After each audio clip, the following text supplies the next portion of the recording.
On March 1st, 1962, American Airlines Flight 1 from Idlewild Airport in New York to Los Angeles crashed shortly after takeoff. Triumph and tragedy in New York.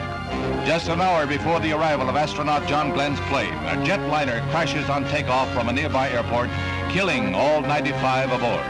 Eyewitnesses say that the giant plane had climbed to about 700 feet and had started to bank to the left when it suddenly nosed down and plunged vertically into Jamaica Bay. So great was the force of the crash that a great spout of water shot 200 feet into the sky. It was the greatest single-plane disaster in the nation's history. And recall the worst, the two-plane collision over nearby Brooklyn in 1960, when 134 persons died. Scores of bodies are still missing, and skin divers are called to probe the muddy bottom.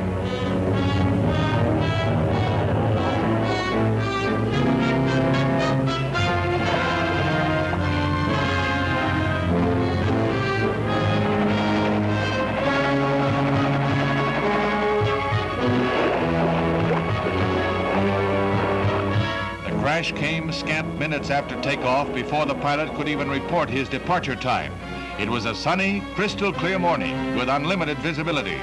The flight recording tape is the only hope that some answer may be found to the mysterious plunge.